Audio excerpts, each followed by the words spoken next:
Friends, இன்னைக்கான video என்னன்னு பார்த்தீங்கன்னா, நம்ம வீட்டு மாடி தோட்டத்தில் ஒரு புதுசான செடி பற்றி தான் பார்க்க போகிறோம். நிறைய பேருக்கு தெரிஞ்சிருக்கும், ஒரு சிலருக்கு தெரியாமல் கூட இருக்கலாம். எனக்கு இதில் ஸ்டார்டிங் இது என்ன செடினே தெரியல, அப்புறமா தான் தெரிய வந்தது. இது பேர் கஸ்தூரி வெண்டைங்க. பார்க்குறதுக்கு வெண்டைக்காய் செடி மாதிரி இருக்குதுன்னு நினைக்காதீங்க, இது வெண்டைக்காய் செடி தான். இது பேர் பார்த்தீங்கன்னா கஸ்தூரி வெண்டை அப்படின்னு சொல்லுவாங்க. வெண்டைக்காய் பார்த்தீங்கன்னா ரொம்ப நம்ம சொனையாக இருக்குங்க. இதை ரொம்ப க்ளீன் பண்ணி சாப்பிட்ணும். அது சாப்பிட்றதுனால ரொம்பவே மருத்துவ குணங்களும் இருக்குது. ஒரு 4 வருஷத்துக்கு முன்னாடி சென்னையில் கிழங்கு திருவிழா அப்படின்னு ஒன்று நடந்தது. அப்போ போய் ஹஸ்பண்ட் ஒரு சிஸ்டர்கிட்டேருந்து வாங்கிட்டு வந்தாங்க. ஒரு 2 வருஷத்துக்கு முன்னாடி இந்த நாங்கள் விதை போட்டு அறுவடைமே பண்ணியிருந்தோம். பொரியல் பண்ணி சாப்பிட்ருந்தோம். ரொம்பவே நல்லா இருந்தது.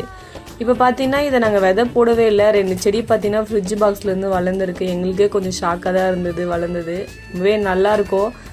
எங்கள் வீடியோ உங்களுக்கு பிடிச்சிருந்தா தொடர்ந்து எங்களுக்கு சப்போர்ட் பண்ணுங்கள். சப்போர்ட் பண்ணுறது மட்டும் இல்லாமல் அப்படியே சப்ஸ்கிரைபும் பண்ணுங்கள். தேங்க்ஸ் ஃபார் வாட்சிங்.